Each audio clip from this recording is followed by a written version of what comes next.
नमस्कार मित्रांनो, कसे आहात सगळे? मस्त मजेत ना? एस क्लास एज्युकेशन बाय सुहानीमध्ये तुम्हा सगळ्यांचे मनापासून स्वागत आहे. आज आपण पाहणार आहोत इयत्ता 10वी इतिहास आणि राज्यशास्त्र या विषय संदर्भात काही टिप्स. त्यासोबतच सगळ्यात महत्त्वाचा प्रश्न म्हणजे उत्तरं कशी लक्षात ठेवायची याबद्दल आपण चर्चा करणार आहोत. या विषयासाठी छोटीशी स्ट्रॅटेजी, काही टिप्स, काही important questions. So let us see. पण त्याआधी एक छोटंसं डिस्क्लायमर, ते असं की मी जे काही या व्हिडिओमध्ये सांगणार आहे ते थोडंसं अवघड आहे, पण तरीही जर तुम्ही हे चॅलेंज फॉलो केलं तर तुम्हाला नक्कीच आउट ऑफ मार्क्स मिळणार आहेत तुमच्या ॲक्च्युअल एक्झाममध्ये, बोर्डच्या एक्झाममध्ये. सध्या तुमच्याकडे एकूण 40 दिवसांचा वेळ आहे. कसा तर आज आहे 20 जानेवारी. 20 फेब्रुवारीपर्यंत 30 दिवस आपण अप्रॉक्सिमेटली घेतो आहे आणि 10 मार्चपर्यंत असे एकूण 40 दिवसांचा वेळ तुमच्याकडे आहे. जर तुम्ही हे चॅलेंज फॉलो केलं तर तुम्हाला 40 दिवसच काय, तुम्ही 2 महिने देखील आरामात उत्तरं लक्षात ठेवू शकता, तेही एकदम परफेक्ट. सो चॅलेंज अवघड आहे, डिफिकल्टही आहे, पण तुम्ही जर हे चॅलेंज फॉलो केलं तर तुम्ही तुमच्या ॲक्च्युअल गोलपर्यंत पोहोचणार आहात. So it depends upon you. So let us start. आतापर्यंत तुम्ही स्क्रीनवरती जे काही आहे त्यामधले काही पॉईंट्स वाचले असतीलच. सो आपल्याकडे एकूण 11 चॅप्टर्स आहेत. 7 चॅप्टर्स हिस्ट्रीचे, 2 रिड्यूस झाले आहेत त्याच्यामुळे 7, आणि 5 चॅप्टर्स आहेत पॉलिटिकल सायन्सचे, 1 रिड्यूस झाले आहे त्याच्यामुळे एकूण 4 चॅप्टर्स. सो 7 + 4 11 चॅप्टर्स आपल्याकडे आहेत. कालावधी आहे 40 दिवसांचा. सो तुम्ही रोज एक चॅप्टर म्हटलं तरी अप्रॉक्सिमेटली तुम्ही 4 वेळा रिव्हिजन करू शकता, एवढा वेळ आपल्याकडे आहे. सो ही मेथड जी आहे थोडीशी लेंदी आहे. तुम्हाला ही मेथड फॉलो करण्यासाठी तुमच्याकडे पेशन्स असले पाहिजेत आणि तुम्ही जे काही करता त्याच्यावरती फेथ असलं पाहिजे, बिलीव्ह असलं पाहिजे. सो फर्स्ट ऑफ ऑल, तुम्ही आत्तापर्यंत एकदा तरी टेक्स्टबुक पूर्ण वाचलेलं असेलच. प्रत्येक लेसन तुम्ही एकदा तरी वाचला असेल किंवा 2दा वाचलं असेल. पण तुम्ही कितपत वाचलं आहे हे आधी आपण ॲनालिसिस करणार आहोत. म्हणजे तुम्ही जर फॉर एक्झाम्पल पर्यटन आणि इतिहास हा चॅप्टर ओपन केला तर त्यामध्ये तुम्हाला हे माहिती आहे का की भिलार हे पुस्तकांचं गाव आहे किंवा ते कुठे आहे तर महाबळेश्वरमध्ये आहे. पर्यटनाचे प्रकार कोणते आहेत, त्या प्रत्येक प्रकाराबद्दल तुम्हाला 2 तरी ओळी लिहिता येत आहेत का? तर या सगळ्या गोष्टी जर तुम्हाला माहिती असतील तर तुम्ही व्यवस्थित पुस्तक वाचलेलं आहे. आणि जर तुम्हाला आठवत नसेल किंवा काही तुम्हाला त्याच्यामधलं माहितीच नाही आहे तर तुम्ही अजून आताही वेळ आहे, आता तुम्ही पुन्हा एकदा पुस्तक वाचणार आहात. पण आता कसं वाचायचं आहे तर सगळ्यात पहिल्यांदा आपण पुस्तक ओपन करूया. सो फर्स्ट ऑफ ऑल, तुम्ही जस्ट पॅसिवली लेसन रीड करणार आहात. पॅसिवली म्हणजे कसं तर यामध्ये काय दिलं हे तुम्हाला मेमराईज नाही करायचे, लक्षात नाही ठेवायचे. तर फक्त तुम्हाला कळलं पाहिजे की इतिहास लेखन काय आहे, आधुनिक इतिहास लेखन काय आहे, किंवा रेने देकार्त यांनी XYZ म्हणजेच काय नाव आहे त्या पुस्तकाचं, डिस्कोर्स ऑन द मेथड हे पुस्तक लिहिलं होतं. कार्ल मार्क्स यांनी दास कॅपिटल हे पुस्तक लिहिलं होतं. सो ते तुम्हाला जस्ट माहिती असलं पाहिजे, जस्ट कळलं पाहिजे की नेमकं याच्यामध्ये काय आहे. त्यासोबतच पुस्तक वाचत असताना तुम्हाला या ठिकाणी काही MCQs मिळतील. द हिस्ट्रीज हा एक शब्द आहे किंवा हा कसा आला, याची काय हिस्ट्री आहे, तर हेरोडोटस यांच्याकडून हा शब्द आलेला आहे. त्यासोबतच जर तुम्ही इथे पाहिलं तर एक गॉटिंगन विद्यापीठ आहे जे की जर्मनीमध्ये आहे. तर हे सगळ्यात फर्स्ट हिस्ट्रीचं विद्यापीठ आहे. तर हे सगळं तुम्हाला माहिती असलं पाहिजे. मग हे तुम्ही फक्त अंडरलाईन करणार आहात या काही गोष्टींना, आणि हे तुम्ही आता पुस्तक रीड करताय तेव्हा सगळं करायचं आहे, कारण पुन्हा पुन्हा आपल्याला हे रीड नाही करायचं आहे. सो आत्ताच तुम्हाला हे कळलं पाहिजे की तुमच्या लक्षात आलं पाहिजे की हा याच्यावरती MCQ तयार होऊ शकतो किंवा ही एक महत्त्वाची ओळ आहे वगैरे वगैरे. तर असे जे काही MCQs तयार होऊ शकतात त्याला तुम्हाला अंडरलाईन करायचं आहे. आणि हे MCQs फक्त सेपरेट बुकमध्ये लिहायचे आहेत, कोणत्याही तुमचे रफ बुक वगैरे जे पण असेल त्या बुकमध्ये लिहायचे आहेत. आणि हे फक्त तुम्हाला अजून एकदा 2दा वाचायचे आहेत. म्हणजे तुम्हाला हे पाठ नाही करायचे, फक्त वाचायचे आहेत, कारण हे कसं आहे इंटेक्स्चुअल आहे. सो तुम्हाला मे बी येऊ शकतं की हिस्ट्रीज आहे तर हेरोडोटस आलं पाहिजे, गॉटिंगन जे की विद्यापीठ आहे जे जर्मनीमध्ये आहे, हे सगळं तुम्हाला फक्त माहिती असलं पाहिजे. सो हे सगळं तुम्हाला रीडिंग करताना करायचं आहे. एकदा का रीडिंग करून झालं, आणि अजून एक बरेच जण विचारतात की हे जे साल आहेत की 1818 ते म्हणजे हा जो कालावधी आहे तो लक्षात ठेवायचा का, तर काही गरज नाही आहे, कारण हा कालावधी तुम्हाला डायरेक्ट विचारला जात नाही. पण तुम्ही जर एकदम ॲक्च्युअल साल म्हणजे अजिबात न चुकता जर लक्षात ठेवू शकत असाल तर वेल अँड गुड, तुम्ही लक्षात ठेवू शकता आणि काय ते आन्सर्समध्ये पण वापरू शकता, जेणेकरून इम्प्रेशन चांगलं पडेल. पण जर चुकत असेल किंवा लक्षात राहत नसेल किंवा कन्फ्युजन होत असेल तर मात्र याच्याकडे अजिबात जाऊ नका, कारण चुकलं तर मार्क्स जाऊ शकतात तुम्ही एक्स्ट्रा लिहिलं असेल तरी पण. सो बेटर आहे की नका लक्षात ठेवू. So okay. So first step ही होती की तुम्हाला जस्ट रीड करायचं आहे. सेकंड स्टेप अशी आहे की तुम्हाला फक्त आता काय करायचं आहे, फक्त प्रश्न रीड करायचे आहेत. तुम्ही म्हणाल प्रश्न का रीड करायला सांगते मी, तर तुम्ही जेव्हा प्रश्न रीड कराल तेव्हा तुम्हाला कळेल की या पॅरेग्राफमधून असा प्रश्न विचारला आहे, म्हणजे हा पॅरेग्राफ महत्त्वाचा आहे. किंवा प्रश्नाच्या आधारे तुम्ही हा अंदाज लावू शकता की या चॅप्टरमधले कोणते टॉपिक्स महत्त्वाचे आहेत किंवा या टॉपिकवरून कसा प्रश्न विचारला जाऊ शकतो. ओके. सो तुम्ही जर या ठिकाणी पाहिलं तर हे एक आहे संकल्पनाचित्र. याच्यामध्ये काय सांगितलं आहे, युरोपातील महत्त्वाचे विचारवंत. मग युरोपामधले विचारवंत कोणते आहेत, तर तुम्ही आत्तापर्यंत कार्ल मार्क्स किंवा वॉल्टेअर किंवा मायकेल फुको ही काही नावं तुमच्या लक्षात असतील, कारण तुम्ही आत्ताच वाचलेली आहेत. मग तुम्हाला हे कळेल की ही नावं लक्षात ठेवणं पण महत्त्वाचं आहे. ही नावं लिहिताना काना मात्रा वेलांटी सगळं बरोबर असलं पाहिजे, कारण ऑब्वियसली ती नावं आहेत आणि प्रॉपर नेम आहे, त्याच्यामुळे ते सगळं बरोबर असलंच पाहिजे. मग त्याच्या आधारे तुम्ही हे लक्षात ठेवणार आहात. नेक्स्ट आहे, जेव्हा तुम्ही MCQs रीड करणार तेव्हा हे 2 तर आहेतच, पण आत्ताच आपण गॉटिंगन आणि गॉटिंगन विद्यापीठ आणि त्यासोबतच आपण हिरोडोट्स यांच्याकडून हिस्ट्री हा शब्द कसा आला हे सगळं पाहिलं. तर ते 2 MCQs तुम्ही या ठिकाणी कुठेतरी मेन्शन करा किंवा तुमच्या नोटबुकमध्ये मेन्शन करा, जी महत्त्वाची असेल ती. त्यासोबतच थर्ड आहे चुकीची जोडी ओळखा. तर यामध्ये तुम्हाला हे कळेल की लेखक म्हणजे तत्त्वज्ञ आणि त्यांचं पुस्तक किंवा त्यांचा ग्रंथ किंवा त्यांचं लेखन हे दोन्हीही महत्त्वाचे आहेत. मग कार्ल मार्क्स यांचं दास कॅपिटल होतं किंवा रेने देकार्त यांचं लेखन होतं डिस्कोर्स ऑन दी मेथड, हे तुम्हाला सगळं बायहार्ट असलं पाहिजे आणि ते बायहार्ट करावंच लागेल. मग ते कसं करायचं, तर आत्तापर्यंत तुम्ही एकदा पुस्तक वाचले, दुसऱ्यांदा अजून आपण बऱ्याच वेळा वाचणार आहोत. हे सगळं तुम्हाला पुढे कळेलच आपली मेथड काय आहे. थोडीशी लेंदी आहे, पण तुम्ही जर हे फॉलो केलं तर तुम्हाला उत्तरं एकदम परफेक्ट लक्षात राहणार आहेत. सो यासाठी तुम्ही काय करू शकता, समथिंग 5 ते 6 विचारवंत किंवा तत्त्वज्ञ आहेत, त्याला प्रत्येकाचं नाव लिहायचं. पुढे त्यांची 1 ते 2 जी पुस्तकं आहेत ती लिहायची आणि ते तुम्ही जेव्हाही कधी भिंतीवरती किंवा कुठेही जिथे तुम्ही सतत जात येत वगैरे असाल त्या ठिकाणी तुम्हाला ते जस्ट लिहून चिटकवायचं आहे. किंवा तुम्ही जेव्हाही कधी हिस्ट्रीचं पुस्तक उघडाल तेव्हा फक्त ते एका पानावरती लिहा आणि ते नेहमी पाहायचं जेव्हाही पुस्तक उघडणार तेव्हा. सो ते तसं तुम्ही काहीतरी करू शकता, कारण ही नावं लक्षात ठेवणं गरजेचं आहेच आणि ही लक्षात ठेवावीच लागतील. हा रट्टा तुम्हाला मारावाच लागणार आहे. सो यासाठी कोणती ट्रिक वगैरे नाही आहे माझ्याकडे, तरी तुम्हाला जर येत असेल तर वेल अँड गुड, तुम्ही त्यानुसार लक्षात ठेवा. पण हे जेवढं तुम्ही जास्त वेळा वाचाल तेवढंच ते चांगलं लक्षात राहील. सो हे झाले MCQs. ओके, MCQs झाले. नेक्स्ट आहे संकल्पना स्पष्ट करा किंवा विधाने सहकार्याने स्पष्ट करा किंवा पुढील उत्तरे सविस्तर लिहा. तर याच्यामध्ये काय करायचं आहे, द्वंद्ववाद. आता तुम्ही लेसन रीड करताना कुठेतरी तुम्हाला द्वंद्ववाद हे वाचनात वगैरे आलं असेलच, ते तुम्हाला आठवत असेलच. मग काय करायचं आहे, तुम्ही गाईड रेफर करू शकता, टार्गेट रेफर करू शकता, काय असतं अजून मास्टर की करू शकता, किंवा सगळ्यात बेस्ट म्हणजे पुस्तक रेफर करा. कारण तुम्ही जर या ठिकाणी पाहिलं, let me show you. Okay, so या ठिकाणी तुम्ही जर पाहिलं तर या ठिकाणी तुम्हाला द्वंद्ववादचा एक पॅरेग्राफ पाहायला मिळतो आहे. मग तुम्ही जर पुन्हा एकदा जेव्हा तुम्ही द्वंद्ववाद हा शब्द वाचताय तेव्हा पुन्हा एकदा जस्ट तुम्हाला हे रीड करायचं, जस्ट पॅसिवली रीडिंग करायचं आहे. ओके, फक्त रीड करायचं की हेगेल यांनी दिलं होतं द्वंद्ववाद म्हणजे काय, की कोणत्याही घटनेचा जेव्हा आपल्याला अर्थ लावायचा असतो तेव्हा 2 प्रकारामध्ये आपण 2 विरोधी गटामध्ये त्याचं वर्गीकरण करतो आणि मग त्याचे मुद्दे मांडतो वगैरे वगैरे वगैरे वगैरे. ओके, सो हे झालं द्वंद्ववादाबद्दल. फक्त रीड करायचं आहे, काही जास्त पाठ वगैरे करायचं नाही आहे. दुसरी गोष्ट आहे ॲनल्स प्रणाली. ॲनल्स प्रणाली कुठे आहे, इथे आहे. फक्त एकदा रीड करा. ओके, फक्त रीड करा. नेक्स्ट आहे स्त्रियांच्या आयुष्याशी निगडीत विविध पैलूंवर विचार करणारे संशोधन सुरू झाले. हे कशामध्ये असणार, ऑब्वियसली स्त्रीवादी इतिहास लेखनावरती असणार. मग हा पॅरेग्राफ रीड करा. त्यानंतर आहे फुको यांच्या लेखन पद्धतीला ज्ञानाचे पुरातत्व म्हटले जाते. पुन्हा हा पॅरेग्राफ रीड करा, जो की फुको यांच्याबद्दल माहिती सांगणार आहे, तो पूर्ण पॅरेग्राफ. नेक्स्ट आहे इतिहास लेखन म्हणजे काय. आता हे कुठे असेल, ऑब्वियसली इथे असेल, कारण तुम्ही आत्ताच लेसन रीड केलेलं आहे. सो तुम्हाला माहिती आहे की इतिहास लेखन कुठेतरी इथे असणार आहे. सो तुम्हाला काय करायचं आहे, जस्ट हा एवढा पॅरेग्राफ रीड करायचा आहे इतिहास लेखनासाठी. ओके, जस्ट रीड करायचं आहे. ओके, आफ्टर दॅट नेक्स्ट आहे पुढचा प्रश्न आपण पाहूया. नेक्स्ट आहे रेने देकार्त यांनी इतिहास लेखनात कोणत्या मतांचा आग्रह धरला. मग हा जो रेने देकार्त यांचा पॅरेग्राफ आहे तो पुन्हा एकदा जस्ट वाचायचा आहे. आफ्टर दॅट नेक्स्ट आहे व्हॉल्टेअर यांच्याबद्दल, तर व्हॉल्टेअरचं पॅरेग्राफ वाचायचं आहे. नेक्स्ट आहे कार्ल मार्क्स, तर कार्ल मार्क्सचा पॅरेग्राफ वाचायचा आहे. नेक्स्ट आहे आधुनिक इतिहास लेखनामधील वैशिष्ट्य, तर या ठिकाणी तुम्हाला आधुनिक इतिहास लेखनाची वैशिष्ट्ये पाहायला मिळतील, ती वाचायची आहेत.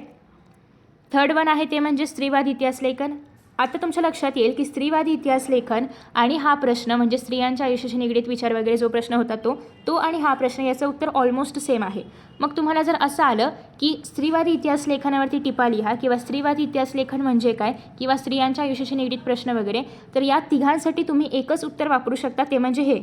कारण हेच उत्तर तुम्ही जर थोडंसं फिरवलं किंवा थोडंसं काहीतरी याच्यामधलं बाहेर काढलं किंवा मनाचं ॲड केलं तर तुमचं हे उत्तर तयार होते 3-3 प्रश्नांसाठी. ओके, सो तुम्ही जेव्हा आता का आपण असं प्रश्न वाचतोय की तुम्हाला कळलं पाहिजे की महत्त्वाचे पॉईंट्स कोणते आहेत, याच्यावरती किती प्रश्न विचारले जाऊ शकतात हे कळावं, यासाठी प्रश्न वाचायचा आहे आणि उत्तर वाचायचं आहे, बस एवढंच करायचं आहे.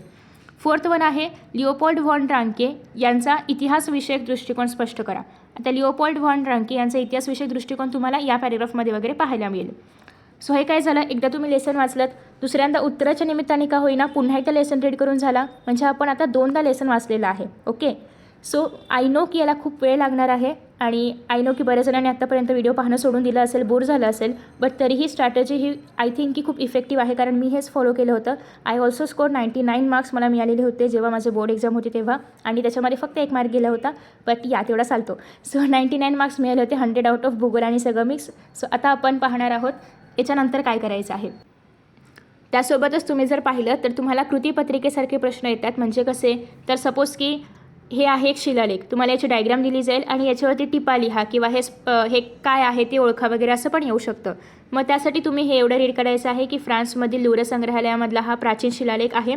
त्यासोबतच याच्यावरती काय काय दाखवलं आहे हे एक्सप्लेन करायचे. काय दाखवलं आहे तर ते तुम्हाला या ठिकाणी या पॅरेग्राफमध्ये पाहायला मिळेल. ओके, सो हे जस्ट तुम्ही एकदा दोनदा वाचणार आहात किंवा तुम्हाला असंही येऊ शकतं की हा पॅरेग्राफ दिलेला असेल, म्हणजे तुम्हाला 4 गुणांसाठी एक प्रश्न येतो बघा उत्तरावरती आधारित, तर तुम्हाला हा पॅरेग्राफ दिला असेल, याच्यावरती 1-1 गुणांचे 2 प्रश्न आणि 2 गुणांचा एक प्रश्न तुम्हाला विचारला जातो. मग त्यामध्येही हे पॅरेग्राफ येऊ शकतात. त्याच्यामुळे तुम्हाला हे एकदा दोनदा वाचायचे आहेतच. आफ्टर दॅट नेक्स्ट आहे आधुनिक इतिहास लेखनाची वैशिष्ट्य. तो तर प्रश्न आहेच टेक्स्टबुकमध्ये म्हणजेच एक्सरसाइजमध्ये, सो तो व्यवस्थित करायचा आहे. आफ्टर दॅट नेक्स्ट आहे या ठिकाणी एक MCQ तयार होतं, ते म्हणजे गोटिंगन विद्यापीठाचं वगैरे, तर तुम्ही हे वाचणार आहात. या सगळ्यासाठी तुम्ही डायजेस्ट रेफर करू शकता, कारण डायजेस्टमध्ये ऑलमोस्ट बरेचसे MCQs आहेत की जे लेसनच्या आतमधले आहेत आणि जे खूप महत्त्वाचे वाटतात. सो ते MCQs तुम्ही रेफर करू शकता. नेक्स्ट आहे, आता तुम्ही जेव्हा रेने देकार्त वाचलं असेल किंवा यासाठी तुम्ही जेव्हा कोणती मतं आहेत ही वाचली असतील, तेव्हा तुम्ही अजून एक गोष्ट लक्षात ठेवा की हे सगळं कशामध्ये मांडलं आहे, discourse on the method. So प्रत्येक विचारवंत आणि त्यांचा ग्रंथ हे सगळं महत्त्वाचं आहे. फॉर एक्झाम्पल नेक्स्ट आहे हेगेल यांनी काय काय मांडलं होतं, तर एक तर द्वंद्ववाद मांडला होतं, त्यासोबतच एन्सायक्लोपीडिया ऑफ फिलॉसॉफिकल सायन्सेस वगैरे हे सगळं त्यांनी सांगितलं होतं. सो आता आपण क्वेश्चन आन्सर्स रीड केले, आपली सेकंड स्टेप झाली. थर्ड स्टेपमध्ये काय करायचं आहे, आता तुम्हाला कळलेलं आहे की या प्रश्नाचं हे उत्तर आहे किंवा 2-2 प्रश्नासाठी एखादं उत्तर चालू शकतं. फॉर एक्झाम्पल स्त्रीवाद इतिहास लेखन हे 2 प्रश्नासाठी एकच उत्तर आहे. मग आता तिसऱ्यांदा तुम्हाला पुन्हा एकदा द्वंद्ववाद घ्यायचा आहे, म्हणजे ते उत्तर घ्यायचं आहे. किंवा आपण एक काम करूया, कार्ल मार्क्स यांचं उत्तर घेऊया. ओके, सो सपोज की तुम्हाला कार्ल मार्क्स यांचा वर्गसंघर्षाचा इतिहास स्पष्ट करायचा आहे. मग कसं करायचं, तर आता आपण की पॉईंट्स तयार करणार आहोत, कारण प्रत्येक वेळी एवढं मोठं उत्तर वाचणं आणि प्रत्येक वेळी ते लक्षात ठेवणं हे अवघड पडतं. सो आता आपण करणार आहोत की पॉईंट्स. मग आता की पॉईंट्स कसे करायचे, तर सगळ्यात पहिल्यांदा हा जो प्रश्न आहे, इथे जो आपण प्रश्न पाहिला, let me show you again, तर हा प्रश्न जो आहे सविस्तर उत्तरे लिहा. तर या प्रश्नासाठी तुम्हाला प्रस्तावना लिहावी लागते, मध्ये त्या प्रश्नाचं उत्तर आणि ॲट दी एंड तुम्हाला कन्क्ल्युजनही लिहावं लागतं. सो आता सगळ्यात पहिल्यांदा आहे कार्ल मार्क्स. प्रस्तावनामध्ये काय लिहायचं, कार्ल मार्क्स कुठल्या शतकामधले होते किंवा कार्ल मार्क्स यांच्याबद्दल थोडीशी काही माहिती असेल तर ती एकदम 2 ते 3 ओळींमध्ये बसेल एवढीच लिहायची असते आणि मग उत्तर सुरू करायचं. सो सगळ्यात पहिला पॉईंट म्हणजेच प्रस्तावनाचा पॉईंट येणार आहे की 19व्या शतकाच्या उत्तरार्धात कार्ल मार्क्स यांनी जो सिद्धांत मांडला होता त्यामुळे इतिहासाच्या दृष्टिकोनात महत्त्वाचा बदल घडवून आणणारी एक वैचारिक प्रणाली अस्तित्वात आली. बस ही झाली प्रस्तावना, एवढीच लिहायची आहे. मग आता याच्यामध्ये काय महत्त्वाचं आहे, तर 19व्या शतकाच्या उत्तरार्धात आणि एक वैचारिक प्रणाली. तुम्ही जर हे 2 शब्द लक्षात ठेवले, म्हणजे 19व्या शतकाच्या उत्तरार्धात हा एक पॉईंट आणि दुसरा आहे ते म्हणजे वैचारिक प्रणाली, तर याच्या आधारे तुम्हाला सेंटेन्स फॉर्म करता आलं पाहिजे. ही सवय तुम्ही आत्तापासून लावू शकता, कारण पुढे पण सायन्समध्ये म्हणा किंवा इतर कोणत्याही विषयामध्ये बरीचशी मोठी मोठी उत्तरं असतात. तर असं पॉसिबल नाही आहे की तुम्ही प्रत्येक वेळी पुस्तक घेऊन बसाल आणि प्रत्येक वेळी ते आहे तेच आन्सर पुन्हा पुन्हा वाचाल. तुम्हाला जर शक्य असेल डेफिनेटली करा, पण त्यापेक्षा तुम्ही जर की पॉईंट्स लक्षात ठेवले तर ते बेटर असेल. सो फर्स्ट आहे, हे 2 महत्त्वाचे पॉईंट्स आहेत या ठिकाणी प्रस्तावनेमध्ये. नेक्स्ट आहे फर्स्ट पॉईंट की इतिहास हा अमूर्त कल्पनांचा नसून जिवंत माणसांचा असतो. हे तर तुम्हाला माहिती आहेच की इतिहासामध्ये आपण ह्याचीपासून आपण शिकतो आहे माणसाचा इतिहास वगैरे. तर इतिहास हा काय आहे, मानवाने ज्या काही प्रगती पूर्वीच्या काळामध्ये केल्या होत्या आणि त्या आता कशा बेनिफिशियल आहेत हे सगळं आपण इतिहासामध्ये पाहतो. सो त्याच्यामुळे इतिहास हा फक्त ॲब्स्ट्रॅक्ट आयडियाज किंवा अमूर्त कल्पनांचा नाही आहे, तर तो जिवंत माणसांचा असतो. हा झाला पहिला पॉईंट. मग या ठिकाणी तुम्ही कल्पना, माणसं वगैरे असे काहीतरी की पॉईंट्स की जे तुम्हाला वाचल्यानंतर पूर्ण सेंटेन्स आठवेल असं तुम्ही लक्षात ठेवू शकता. त्याच्यानंतर थर्ड पॉईंट असा आहे की माणसामधील नातेसंबंध त्यांच्या मूलभूत गरजा भागवण्यासाठी उपलब्ध असलेल्या उत्पादनाच्या साधनांच्या स्वरूपावरती व मालकीवर ते अवलंबून असतात आणि समाजातील वेगवेगळ्या घटकांना ही साधने समप्रमाणामध्ये उपलब्ध होत नाहीत. आता हा एक पॉईंट आहे. यामध्ये काय लक्षात ठेवायचं, हे सगळं कशावरती आधारले, गरजांवरती. आता गरजा आहेत म्हणजे गरजा भागवणारी काय असली पाहिजेत, साधनं आहेत म्हणजे ती कोणाची तरी मालकीची असणार, त्याचं काहीतरी एक स्वरूप असणार. सो मालकी आणि स्वरूप. मग आता हे कोणासाठी चाललं आहे सगळं, माणसांसाठी. ऑब्व्हियसली गरजा माणसाच्या आहेत, साधनं माणसांसाठी पाहिजेत, मग माणूस आणि मग माणसं म्हटलं की नातेसंबंध आलेच. ओके, हे काय बडबडली मी, तर मला हे सांगायचं आहे की तुम्ही जर गरज हा शब्द लक्षात ठेवला तर गरजांवरून तुम्हाला साधनं आठवतील, कारण गरजा पूर्ण करायला साधनं लागतात. साधनांवरून तुम्ही स्वरूप आठवू शकता आणि मालकी, कारण साधनांची साधनांचं कोणीतरी मालक असणारच, कोणाकडे तरी साधनांची मालकी असणारच, हे आठवू शकता. आता साधनं कोणाला पाहिजेत, माणसांना पाहिजेत. सो तुम्ही माणसं हा शब्द आठवू शकता आणि माणसं म्हटले की नातेसंबंध आलीच. सो अशा पद्धतीने तुम्ही लिंक जोडू शकता. मग तुम्ही उत्तर तयार करणार आहात की माणसामधील जे काही नातेसंबंध आहेत तर त्यांच्या ज्या मूलभूत गरजा आहेत, म्हणजे माणसांच्या ज्या काही मूलभूत गरजा आहेत त्या भागवण्यासाठी जे उत्पादक साधने असतील तर त्या साधनांच्या स्वरूपावरती आणि मालकीवरती माणसामधील नातेसंबंध अवलंबून असतात. तर हे तुम्हाला फक्त यामधून लक्षात ठेवायचं आहे. मग इथे मेन शब्द काय आहे? गरज. गरज आठवलं की तुम्हाला साधनं आठवतील, साधनं आठवलं की तुम्हाला स्वरूप आणि मालकी आठवेल, आणि हे कोणासाठी चाललं आहे? सगळ्या माणसांसाठी चाललं आहे, आणि माणसं म्हटलं की नातेसंबंध आलेच. ओके, सो असं तुम्ही हे लक्षात ठेवू शकता. सो हा झाला सेकंड पॉईंट. आता ही जी साधनं आहेत ज्या गरजा पूर्ण करण्यासाठी आपण साधनं वापरतोय तर ही सगळ्यांना सेम क्वांटिटीमध्ये मिळतात का? तर नाही. ऑब्व्हियसली ज्याच्याकडे जास्त पैसा आहे किंवा जे जास्त मोठी लोक आहेत त्यांना साधनं थोडी जास्त मिळणार. ज्यांच्याकडे पैसे थोडी कमी आहेत किंवा गरीब लोक आहेत तर त्यांना साधने कमी मिळणार. सो हे सगळ्यांना प्रमाणामध्ये मिळतं का? तर नाही मिळत. सो तुम्ही या ठिकाणी विषमता किंवा समप्रमाणामध्ये नाही हे लक्षात ठेवू शकता. बाकी तर साधनं वगैरे वरचंच आहे सगळं. ओके. थर्ड पॉईंट असा आहे की ऑब्व्हियसली आता जर सगळ्यांना समप्रमाणामध्ये साधनं नाही मिळाली तर काय निर्माण होईल? विषमता निर्माण होईल. दोन गट तयार होतील, ज्यांच्याकडे सगळं सामान आहे आणि ज्यांच्याकडे कमी प्रमाणामध्ये आहे. सो म्हणजेच काय झालं? या ठिकाणी विषम विभागणी झाली. सो याच्यामुळे समाजाची विषम विभागणी होते, आणि विषम विभागणी झाली म्हणजेच काय झालं? वर्गसंघर्ष झाला. संपलं. उत्तर एवढंच तर आहे. ओके, इथपर्यंत उत्तर संपलं. पण शेवटी तुम्हाला काय लिहायचं आहे? कन्क्ल्युजन.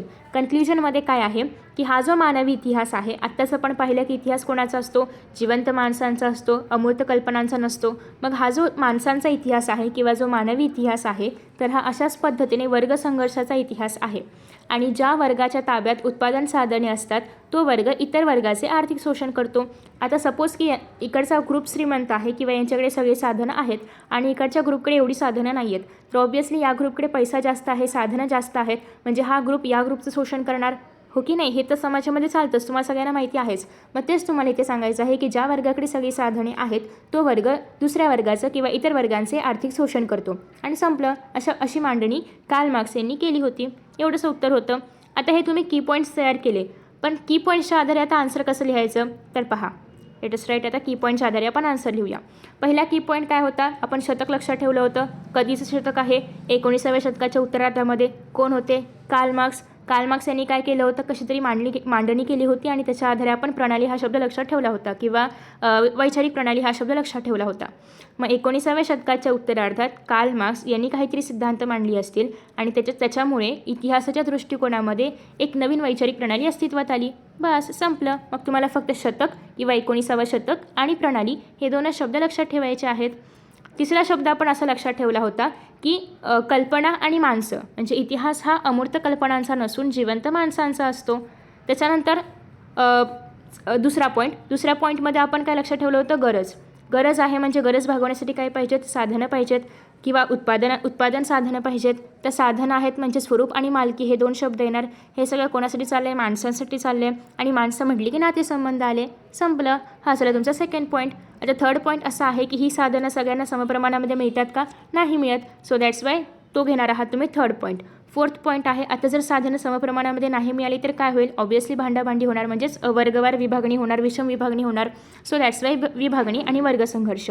आणि शेवटी लिहायचं आहे की हा मानवी इतिहास अशाच पद्धतीने वर्गसंघर्षाचा इतिहास आहे की ज्यामध्ये जेव्हा दोन ग्रुप्स असतात तर ज्या ग्रुपकडे किंवा ज्या विभागाकडे किंवा ज्या वर्गाकडे जास्त प्रमाणामध्ये साधन आहे किंवा उत्पादन साधनांची संख्या किंवा प्रमाण जास्त आहे तो वर्ग इतर वर्गाचे आर्थिक शोषण करतो. हे त्यांनी मांडलं होतं. सिंपल.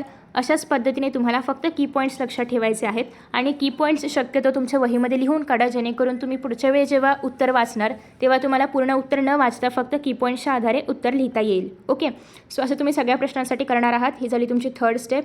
फोर्थ स्टेपमध्ये काय करणार आहात की तुम्हाला की पॉईंट्स माहिती आहेत, तुम्ही उत्तरही एकदा दोनदा वाचलेलं असेलच. मग आता की पॉईंट्सच्या आधारे तुम्हाला फक्त की पॉईंट्स आठवायचे आहेत आणि मग सेंटेन्स तयार करायचे आहेत. कारण फक्त की पॉईंट्स लक्षात ठेवून उपयोग नाही आहे. जर सेंटेन्सेस तयार करता आलं नाही तर फक्त की पॉईंट्स लिहून तुम्हाला मार्क्स नाहीच मिळणार आहेत. मग तुम्हाला त्याच्या आधारे सेंटेन्स फॉर्म करता आलं पाहिजे. आणि आता तुम्ही हे मनातल्या मनात किंवा असं बोलून नाही करणार आहात तर लिहून करणार आहात. याच्यामागचं रिझन अजून एक आहे की तुमची स्पीड वाढेल आणि तुम्हाला खूप चांगलं सुंदर अक्षर नाही काढायचं आहे. तर जस्ट तुम्हाला लिहिता येईल, फास्ट जेवढं लिहिता येईल आणि जेवढं तुम्हाला कळेल एवढंच अक्षर चांगलं काढायचं आहे. ओके. सो बेसिकली आता तुम्ही काय करणार आहात, फोर्थ स्टेपमध्ये ते कीवर्ड्स मेमराईज करणार आहात, म्हणजे आठवणार आहात आणि त्याच्या आधारे फक्त आन्सर लिहिण्याचा प्रयत्न करणार आहात आणि ते आन्सर तुम्ही स्वतःच चेक करायचं आहे. असं होऊ शकतं की मे बी एखादा पॉईंट राहिला असेल लिहायचा, एखादा शब्द इकडचा तिकडे झाला असेल तर ते फक्त लक्षात ठेवायचं आहे आणि काम संपलं. ओके. सो 4 पॉईंट्समध्ये आपण काय केलं, उत्तराला पूर्ण बाय हार्ट केलेलं आहे. पहिल्यांदा आपण पूर्ण लेसन वाचला होता. दुसऱ्यांदा आपण सगळे प्रश्न उत्तरे वाचली, ते वाचत असताना पण आपण ते उत्तर एकदा वाचलेलं आहेच. तिसऱ्यांदा आपण जेव्हा की पॉईंट्स तयार केले तेव्हा पुन्हा एकदा ते उत्तर वाचलं. चौथ्यांदा आपण की पॉईंट्सच्या आधारे ते उत्तर लिहून काढलं. आणि पाचव्यांदा जेव्हा आपण चेक करणार आहोत ते उत्तर बरोबर आहे की नाही तेव्हा पण ते आपण वाचणार आहोत. म्हणजे जर आपण 5 वेळा एखादं उत्तर वाचतोय तर ऑब्व्हियसली ते लक्षात राहणार आहेच. ओके. आफ्टर दॅट नेक्स्ट आता तुम्ही सगळे प्रश्न अशा पद्धतीने करणार आहात. ॲट दी एंड हा शेवटचा प्रश्न आहे. या प्रश्नापर्यंत सगळे प्रश्न असे तुम्ही करणार आहात. याच्यानंतर काय करायचं आहे, पुन्हा रिटर्न जायचं आहे बॅक टुवर्ड्स द्वंद्ववाद. इथून फक्त आता की पॉईंट्स वाचायचे आहेत, बाकी काय वाचायचं नाही आहे. फक्त की पॉईंट्स वाचायचे आहेत शेवटपर्यंत. ओके. फक्त एकदा की पॉईंट्स वाचायचे आहेत सगळ्या प्रश्नासाठी किंवा सगळ्या उत्तरांचे. हे झालं तुमची शेवटची स्टेप. आता तुमचं या ठिकाणी काम संपलेलं आहे. सो आय नो की याला खूप वेळ लागतो, बट ही खूप इफेक्टिव्ह ट्रिक आहे, तुम्ही नक्की फॉलो करा. नेक्स्ट आता तुम्हाला सुरू करायचं आहे सेकंड चॅप्टर. सेम करायचं आहे सेकंड चॅप्टरसाठी पण तुम्हाला आधी लेसन रीड करायचं आहे. लेसन रीड केल्यानंतर सगळे क्वेश्चन त्याचे आन्सर्स रीड करायचे आहेत. त्याच्या आधारे तुम्हाला इम्पॉर्टंट टॉपिक्स जे आहेत तर ते कळतील. म्हणजे तुम्ही 2दा आता उत्तरं वाचलेली आहेत. थर्ड याच्यामध्ये तुम्हाला काय करायचं आहे, काय करणार आहात, येस थर्ड याच्यामध्ये तुम्हाला की पॉईंट्स तयार करायचे आहेत. की पॉईंट्स तयार केल्यानंतर फोर्थ याच्यामध्ये की पॉईंट्सच्या आधारे आन्सर लिहून पाहायचं आहे. आन्सर चेक करताना एकदा वाचायचं आहे. काही चुकलं असेल तर ते लक्षात ठेवायचं आहे आणि मग झालं.